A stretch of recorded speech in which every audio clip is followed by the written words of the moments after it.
हमनी के संस्कृति, हमनी के संस्कार सदा रहे हमनी के साथ।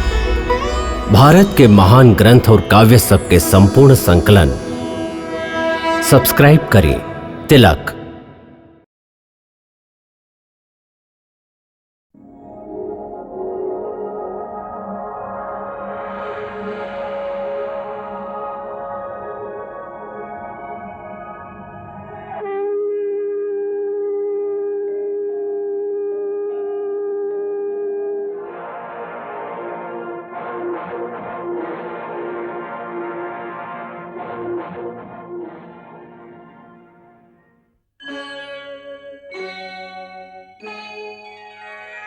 कृष्णा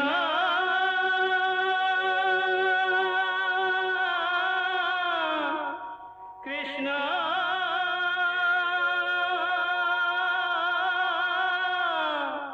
हरे कृष्णा हरे हरे।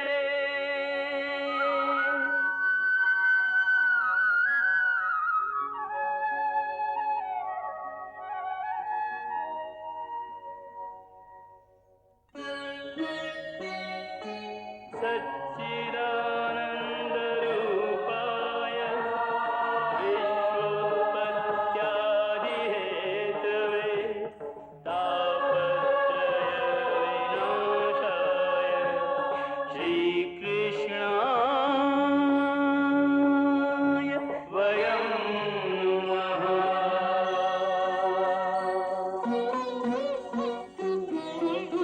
श्रीकृष्ण गोविंद हरे मुरारे, हे नाथ नारायण वासुदेव। हरे कृष्ण राधे राधे कृष्ण कृष्ण हरे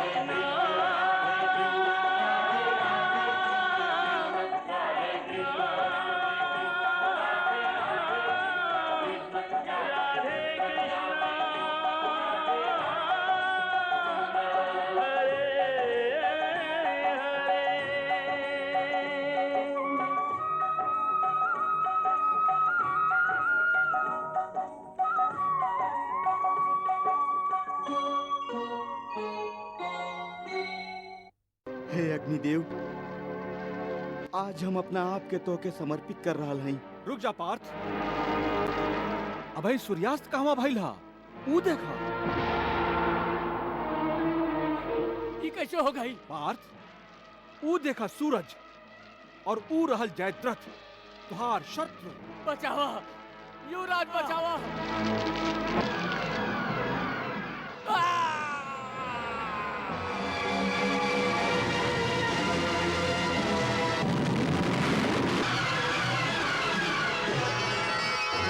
वाह अर्जुन, तू त अनहोनी के होनी में बदल दिला। ये सब वासुदेव श्री कृष्ण की कृपा से भइल हा भीम। हे केशव, अपन कृपा दृष्टि हमेशा हमारा साथे रह दी। तुहार आंसू हमके कमजोर बना देवेला। ना महाराज, जेकर भाग्य में रोवल लिखल होखे, वो रोवे के अलावा का कर सकेली। सिंधु नरेश जयद्रथ तुहार ही ना हमार भी त दामाद रहन। आपन बेटी के सुहाग उजड़े के दुख जितना तोहके हा, उतना ही हमके भी था। यदि हमार बेटी दुश्शला हमार कक्ष में आ गई तो हम ओकर सामना कैसे कर सकब? बोली महाराज,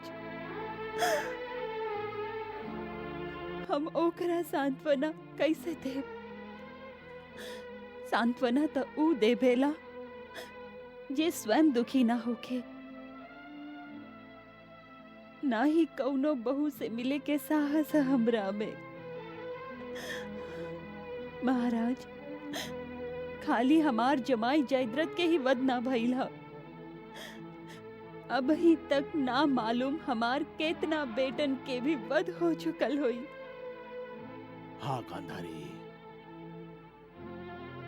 हम लोग बहुत आसानी से अपन बेटन की आहुति दे रहा है। पहले एह महल में हमार 100 गो बेटन के संगे हमार बहुअन के भी किलकारी गूंजत रहे। बाकी अब एह महल के हर कोना से खाली सिसकी सुनाई दे बेला महाराज, खाली सिसकी सुनाई दे बेला। भाग्य के मारल बेटी या कौनो बहू से सामना होके के आशंका के मारे हम तो अब आपन ही आहट से भयभीत होके लागल है महाराज। आपन ही आहट से भयभीत होके लागल है। ऐसे कृपा करके आप हमके आपन ही कक्ष में रहे के अनुमति दी ही महाराज। दुश्शला के आंसू पोछे की शक्ति अब हमार हाथ में ना रहल महाराज, अब हमार हाथ में ना रहल।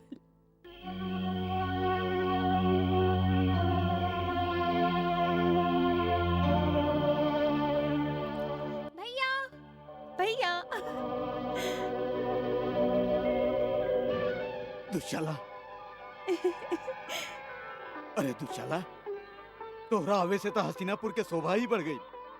कब आइलू तू? अब ही आइल है।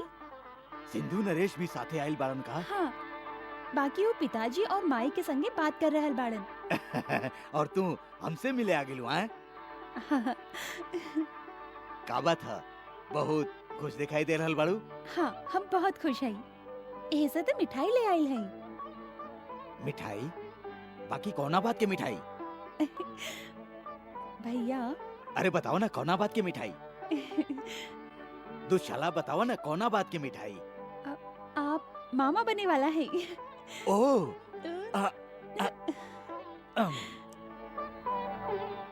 तू भी ला, सुखी रहा।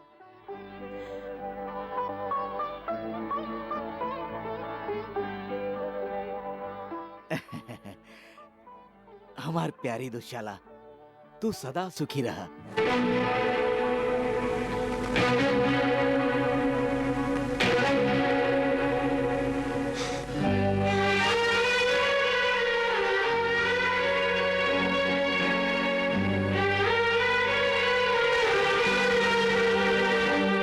दुशाला,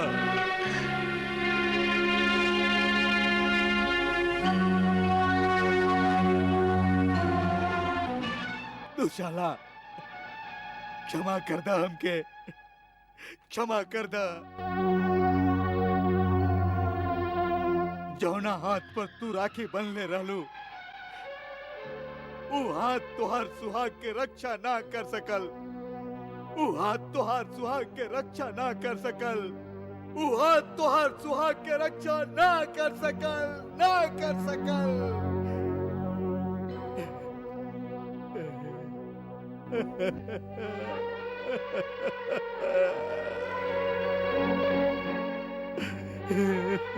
भगीना,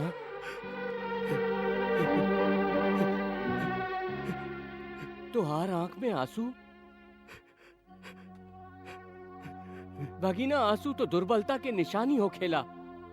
और तू तो बलवान बड़ा। के काला साहब से के हम बलवान है?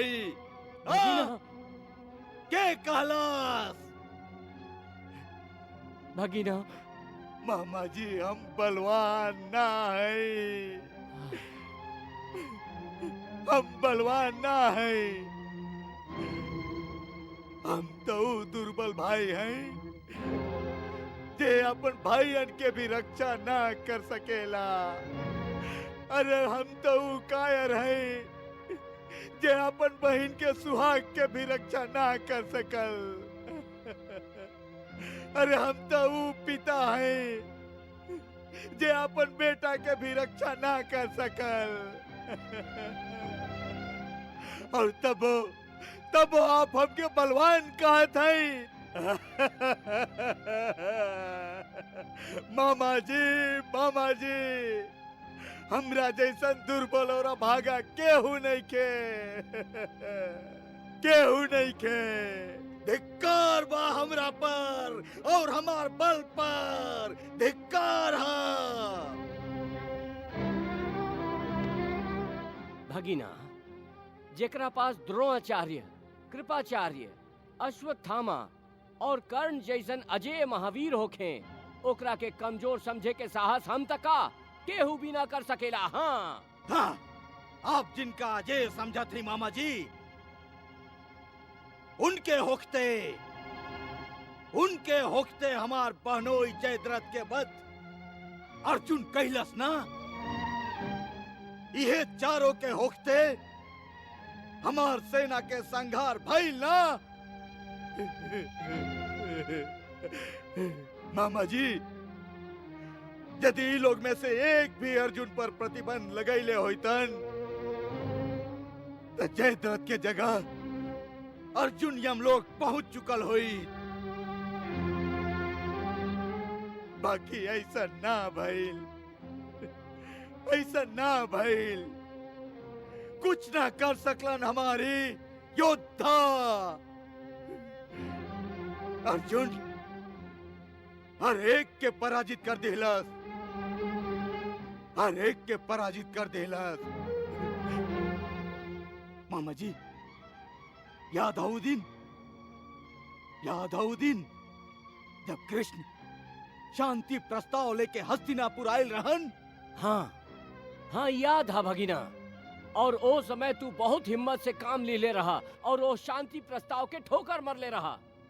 मामा जी, वो प्रस्ताव के हम जौना बल बूता पर ठोकर मरले रही, वो अंगराज कर्ण अर्जुन से ना भीम से पराजित भइल रहे, भीम से। हाँ भगिना, एकरा हम लोग के दुर्भाग्य ही कहे के चाही। दुर्भाग्य? मामा जी, कबो पांडव लोग के साथे जुआ खेलत समय हमार हर पासा हमार इच्छा अनुसार हम लोग के दान देत रहे। हाँ, बाकी अब हमार हरेक पासा उल्टा पड़ रहा हा। समय हमार शत्रु बन गई हा। हम लोग हर एक दिन युद्ध के बाजी हारत जा रहल है। भगिना, निराश काहे हो खत बड़ा? याद रखा, अंतिम विजय तोहरे होई। हाँ मामा जी, अब भी आपके विश्वास है कि अंतिम विजय हमरे होई? हाँ भगिना, अंतिम विजय तोहरे होई। पहले हमके भी विश्वास रहे कि विजयश्री हमके ही माला पहनाई। बाकी अब हमारा आत्मविश्वास डगमगा जा रहा है। भगिना, एक बात याद रखा, युद्ध हमेशा विश्वास के बलबूता पर ही जीतल जाला। ऐसे विश्वास रखा कि अंतिम विजय तोहरे होई। मामा जी, अंतिम विजय हमार हो या ना, ये हम ना जानते हैं। बाकी अब हम अंतिम युद्ध कई चाहते हैं। अंतिम युद्ध, हार या पार। अंतिम युद्ध? हाँ महाराज, युवराज अंतिम युद्ध के ही बात करत रहलन। पागल हो गई ऊ, पागल। वो दिमाग से ना दिल से बोल रहा था। महाराज, दुर्योधन के पास दिमाग है कहवा। मतलब ई महाराज कि दुर्योधन आपन दिमाग मामा शकुनी के पास गिरवी रख दिहलस हा। इतना संहार होखला के बाद भी शकुनी कह रहल हा कि अंतिम विजय दुर्योधन के ही होई। केहू भी समझदार मनुष्य ऐसन मूर्खता के बाद ऐसन समय पर ना कही, जब आपन हार सामने साफ साफ दिखाई दे रहल होखे। पता ना का परिणाम दिखाई ई अंतिम युद्ध। अंतिम युद्ध? हाँ भीम भैया, अंतिम युद्ध, जेकर मतलब है या तो युद्ध जीतल या अपन जान पर खेलल, और तब तक ना तो सुतल, ना विश्राम कैल, और ना ही अपन कवच उतारल। निर्णायक युद्ध के ही अंतिम युद्ध कहल जाला। करे दी दुर्योधन के अंतिम युद्ध, हम तैयार हैं। हमार गदा दुर्योधन और दुशासन के खून से नहाए खातिर बेचैन है। हमार प्रतिज्ञा पूरा करे के क्षण पास आ गई है। ओ निर्लज और पापी दुर्योधन के जांग के हम अपन गदा के प्रहार से तोड़ के रख दे, और ओ अधर्मी दुशासन के सीना चीर के ओकर खून से पांचाली द्रौपदी के बाल के धोके हम अपन दूसर प्रतिज्ञा पूरा करब। करे दी दुर्योधन के अंतिम युद्ध, करे दी। भीम भैया, अपन क्रोध पर अंकुश लगाई। अपना आप पर संयम रखा भीमसेन। काहे रखी संयम, काहे लगाई अंकुश? ऐसे कहे कि हमार सामना खाली दुर्योधन और दुशासन से नहीं खे, आचार्य द्रोण से है।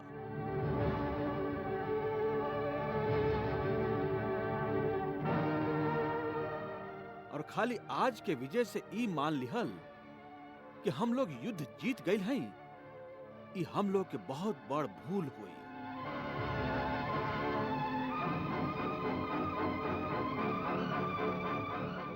हाँ, भीष्म पितामह निष्क्रिय जरूर बाणन, बाकी सेनापति द्रोणाचार्य तो सक्रिय बाणन। केशव, द्रोणाचार्य के सक्रिय होखत भी अर्जुन जयद्रथ के वध कैलस ना। यही से तो हम लोग के और भी सावधान रहे के चाहिए।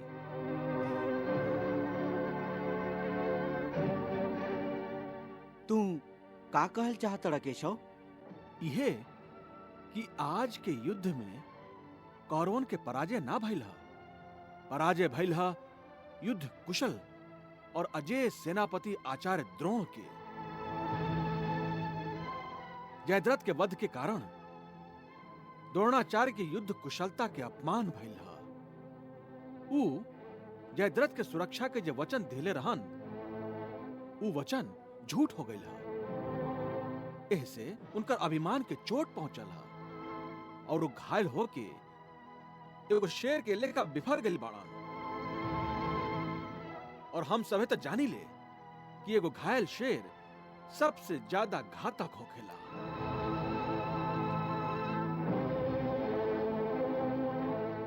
ऐसे आपन गुप्तचरन के सतर्क रह के आदेश दी बड़का भैया। कहे कि द्रोणाचार्य काल खातिर कौन सा रणनीति अपनाई है। यदि एकर जानकारी हम लोग के पहले से ही मिल जाए तो ओकर उत्तर में हम लोग उचित रणनीति तय कर सकब। केशव, तोहरा इसे कहे से सबके हिम्मत टूट जाई ना पार्थ, हम खाली तो के सतर्क कर रहा हैं। और अब हम आप सभी के एगो ऐसन साँच बतावे जा रहा हैं जेकर ज्ञान आप लोगन में से केहू के भी नहीं खे। ऐसन कौन सा साच है केशव जे हम लोगन में से केहू ना जानेला?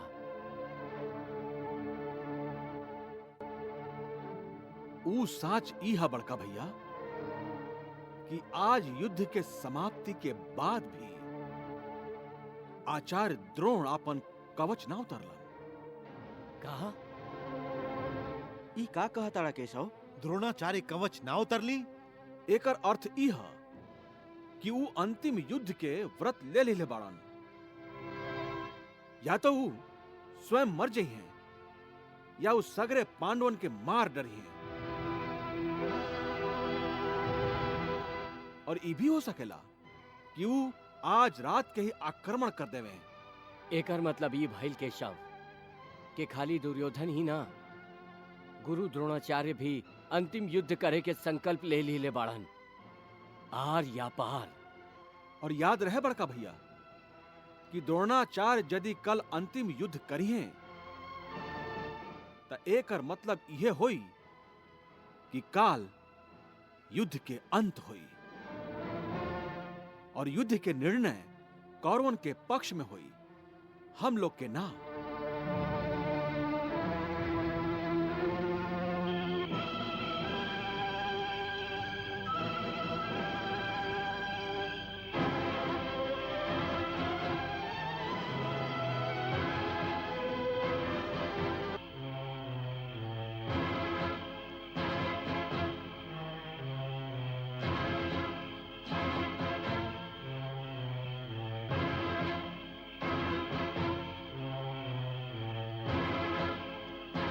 प्रणाम आचार्य। आयुष्मान होखा। आचार्य, यदि आप यह आशीर्वाद सिंधु नरेश जयद्रथ के दिहले होती तो शायद आज वो जीवित होतन। गांधार नरेश, आप जयद्रथ के वध के कारण हम के बनावल चाहत हई, बाकी हर केहू जानेला क्या जे भी अनर्थ भइल हा ओकर कारण सूर्यास्त होके के आभास है। हाँ। जैसे हम सबे धोखा खैले हैं।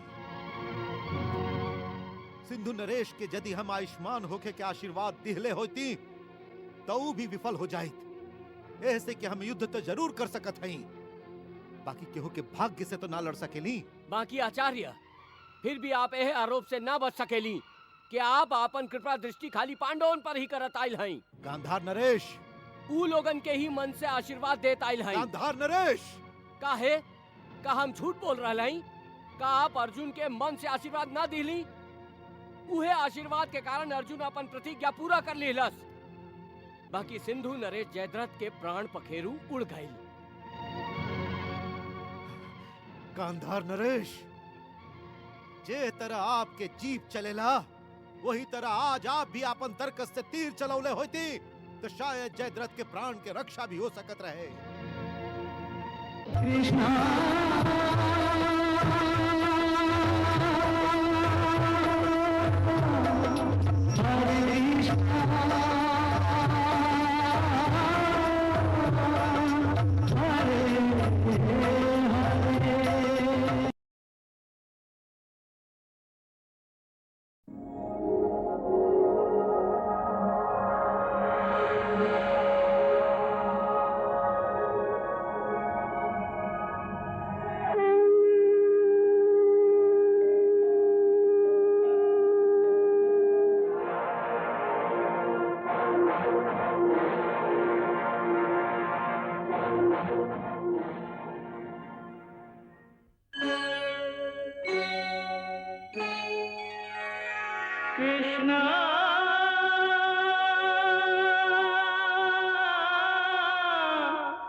कृष्णा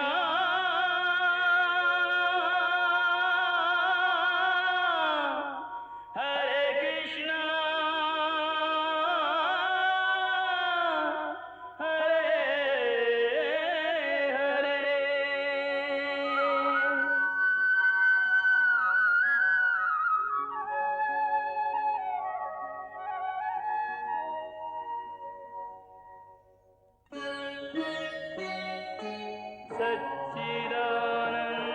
सच्चिदानन्दरूपाय विश्वोत्पत्त्यादिहेतवे तापत्रयविनाशाय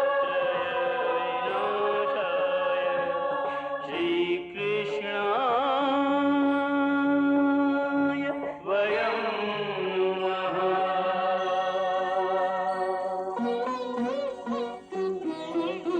श्रीकृष्ण गोविंद हरे मुरारे, हे नाथ नारायण वासुदेव। हरे कृष्ण राधे राधे कृष्ण कृष्ण कृष्ण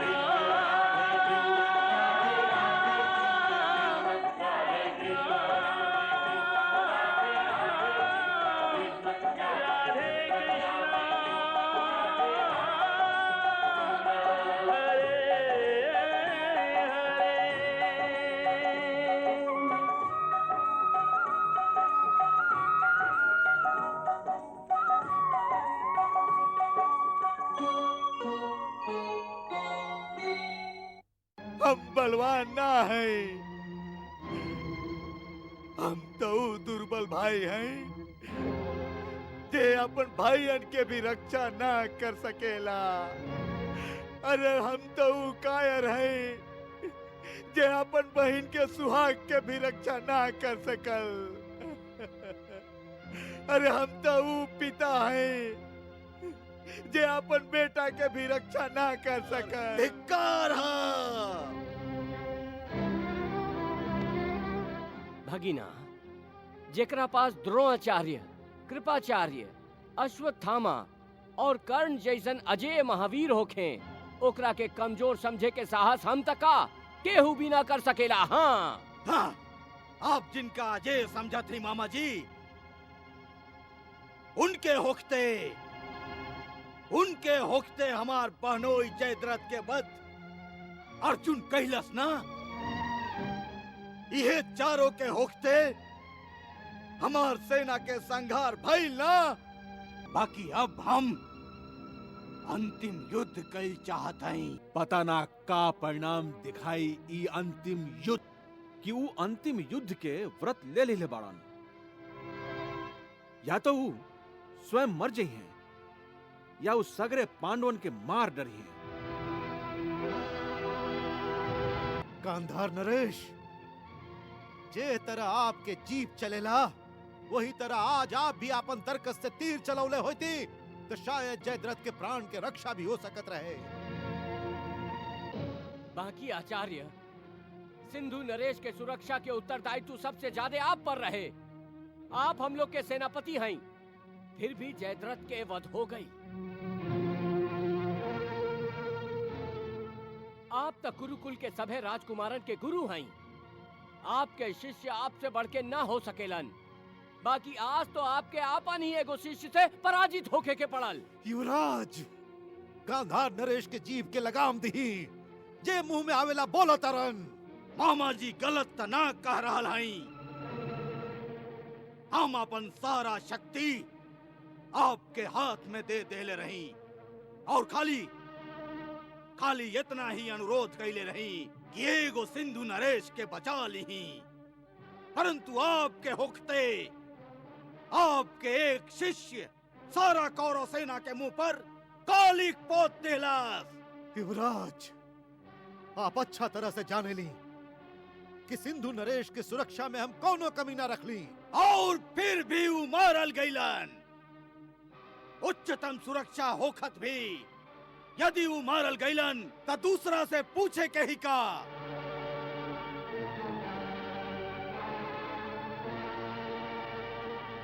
हमके विजय दियावे के इच्छा से हमार जवन जवन मित्र हमार पक्ष में आयल रहन, वो सबके अपन प्राण गंवावे के पड़ल।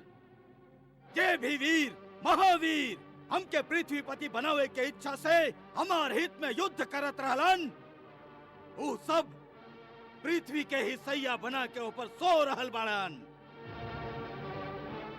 आचार्य, इस सब के हत्या के पाप हमार माथा पर लिख दिहल जाई, हमार माथा पर।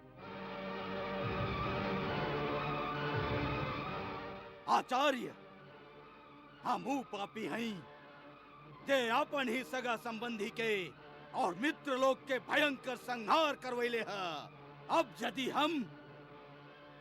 हम हजारों अश्वमेध यज्ञ भी करवा दी, तब भी हम अपना आप के ये पाप से मुक्ति ना दिवा सकत हैं। आचार्य, हम इतना स्वार्थी भी ना हैं कि हमरा खातिर अपन गर्दन कटवावे वाला मित्र लोग के वीर मृत्यु पर अपन बलि चढ़ा के उनका श्रद्धांजलि भी ना दी। ये आप का कह रहे हैं युवराज? आचार्य, अब हम जियल नहीं चाहत। हमके हमारा अपन लोग के लाश पर खड़ा होके जिए के कोनो अधिकार नहीं के। अभी अभी आप हमके आयुष्मान होके के आशीर्वाद दिले हैं ना, वापस ले अपन आशीर्वाद। युवराज, शायद आप होश में नहीं थे। हाँ आचार्य, हम होश में ना हैं। हाँ आचार्य, हम होश में ना हैं। मति मारल गई है ना हमार, बुद्धि भ्रष्ट हो गई है ना हमार। यही से देख के भी ना देख सकली कि पितामह भीष्म युद्ध तो हमरा पक्ष में करत रहलन, बाकी चाहत रहलन कि पांडव विजयी बने। हाँ, हम होश में ना हैं। यही से ये भी ना जान सकली कि अर्जुन आपके प्रिय शिष्य है, जेकरा सामने हम आपके तुच्छ नजर आवत हैं। बाकी आचार्य, अब हम होश में आ गए हैं, हमारा आँख खुल गई है। अब हम जान गए हैं कि खाली अंगराज कर्ण ही हमारा सच्चा मित्र है। खाली अंगराज कर्ण ही सच्चा मन से हमार विजय चाहेलन। और खाली अंग्रेज कर्ण ही हमके विजय दिवा सकेलन। विजय! कथनी और करनी में बहुत अंतर हो खेला युवराज।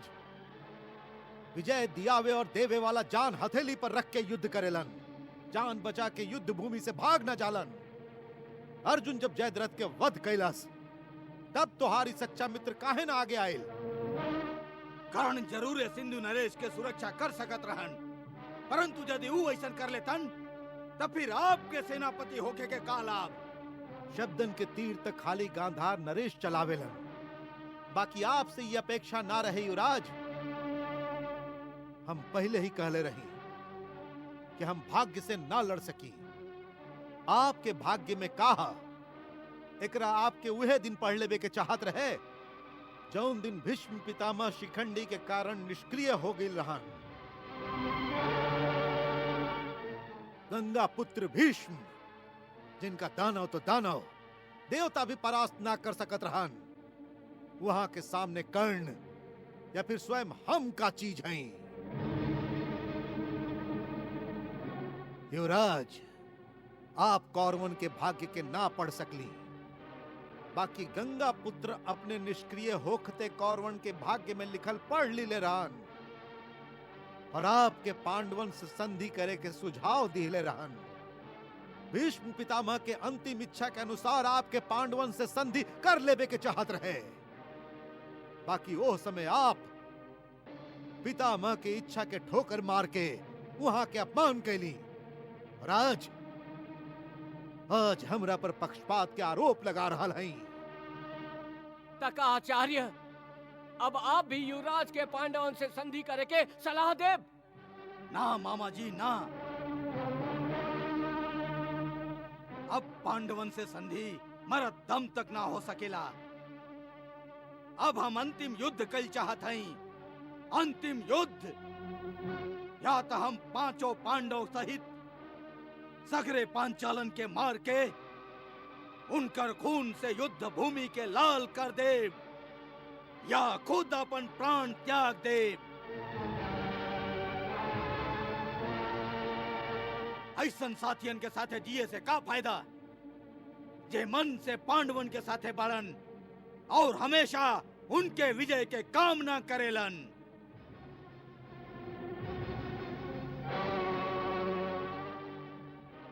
आचार्य, अब हमरा खातिर जियत रहे के कोनो मतलब ना रहल।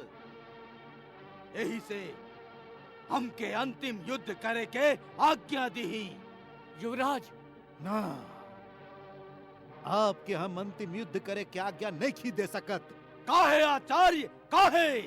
ऐसे कि युद्ध करे के निर्णय हम पहले ही ले चुकल रही, यही से अबहियो हमार शरीर पर कवच है। सिंधु नरेश जयद्रथ के उनकर प्राण के रक्षा के वचन हम देले रही, हमारू वचन झूठ प्रमाणित भइल। बाकी अब हमार अंतिम युद्ध कईल और भी जरूरी हो गईल हा, काहे कि हमरा पर पांडवन के पक्षपात के आरोप लगावल गईल हा। ये आरोप के हम पांडवन के खून से धो देब।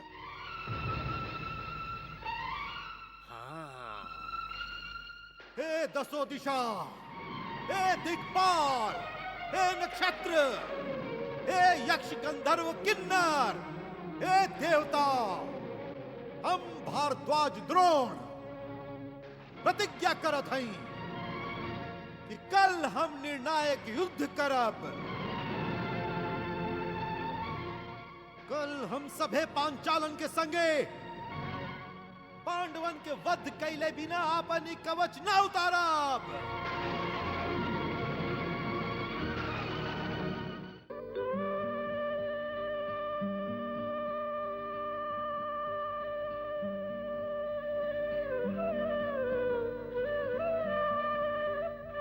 केशव, केशव,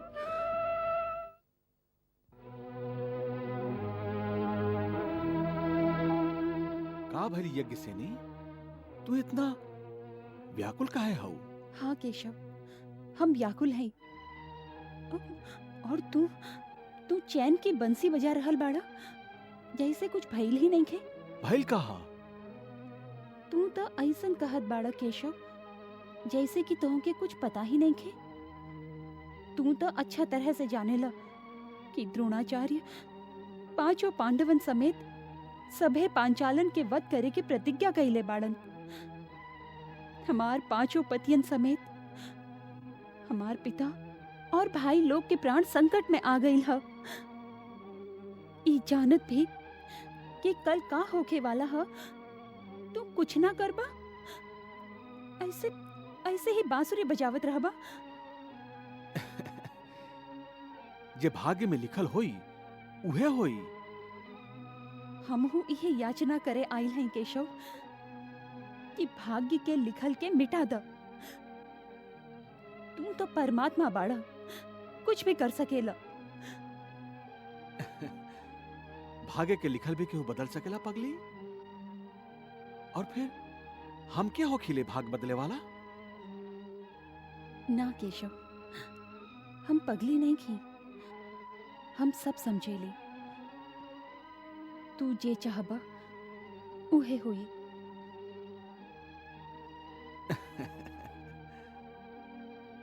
हम देख ले हैं कि द्यूत सभा में हमार साड़ी अपने आप ही ना बढ़त रहे, तू बड़ौले रहा।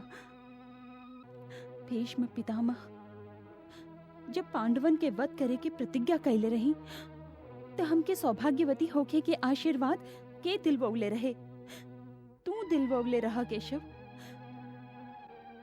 और जब पार्थ अर्जुन के प्राण उनकर प्रतिज्ञा के कारण संकट में पड़ गई रहे तो सूर्यास्त होके के आभास ई चमत्कार के कैले रहे। बोला केशव, तू ही तो।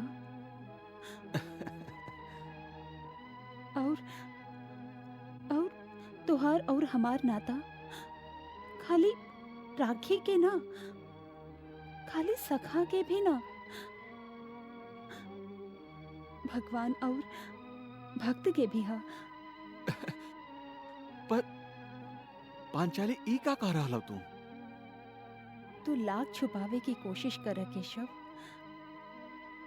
बाकी भक्त के आंख से तुहार महानता छुप ना सकेला। द्यूत सभा में हम, खाली हम, हमार लाज बचावत तोहके आपन साड़ी बढ़ावत देख ले रही, खाली हम। का वो हमार आंख के धोखा रहे केशव? ना केशव, वो सब सांच रहे, सब सांच रहे। तू कुछ भी कर सकेला। ऐसे हम झोली फैलौले तुहार द्वार पर आइल हैं। हमार भाई लोग, हमार पिता और हमार पांचों सुहाग के प्राण संकट में है। वो लोगन के रक्षा कर भगवान, रक्षा कर। होनी के बदल डाला केशव, बदल डाला। बाकी पिताजी आपके ऐसन प्रतिज्ञा ना करे के चाहत रहे, काहे कि ऐसन भयंकर प्रतिज्ञा करके आप अपना प्राण के संकट में डाल देले हैं।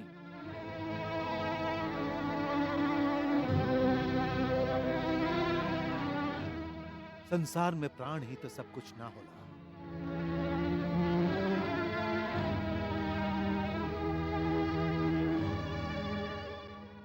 प्राण से ज्यादा मोल मनुष्य के मान और ओकर सम्मान के होखेला। कबो कबो तो अपन मान सम्मान खातिर अपन प्राण के बलिदान भी देने के पड़ेगा। हमार मान मर्यादा जब संकट में आ गए तो ओकर रक्षा करे के खातिर हम अपन प्राण दांव पे लगा देली। बाकी आपके तो सभे मान देवेलन, यहाँ तक कि पांडवन भी आपके सम्मान करेलन। फिर भी आपके अपन प्राण के दांव पर काहे लगावे के पड़ल?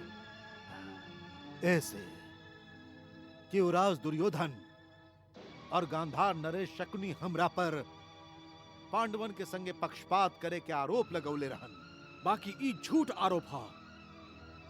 आप तो जीवन भर खाली कौरवन के सेवा कैले हैं। कौरवन खातिर आप अपन ब्रह्मत्व के त्याग दिली। इतना बड़ा बलिदान कैला के बाद भी आप पर झूठा आरोप लगावल गई। ये आरोप पूरा तरह से झूठा भी तो नहीं खे। का? हाँ बेटा, इस साझा कि हमार मन तो हमेशा ही पांडवन के पक्ष में रहा। कहे कि वो लोग हर हाल में धर्म पर चलत बाड़न। बाकी हम उन लोग के साथ चाह के भी ना दे सकली। यह हमार दुर्भाग्य है कि कौरवन के साथ देबे खातिर हम विवश हैं जे अधर्म के मार्ग पर चल रहल बाड़न। ई का कह रहे हैं आप? पिताजी, ऐसन कौन सा कारण है जे आपके एगो ब्राह्मण होखत भी अधर्म के साथ देवे पर विवश कर दिला हा? पुरान बात के रोना अब रोवे से का लाभ? वो दुख भरल दिन के अतीत के घोर अंधार में दबल रहेगा। अच्छा ना पिताजी, आप हमके बताएं, कौना कारण से आपके अपन धर्म के त्याग करके कौरवन के दास बने के पड़ल? हमके सब कुछ बता के अपन आत्मा के बोझ हल्का कर ले। बेटा, का करबा जान के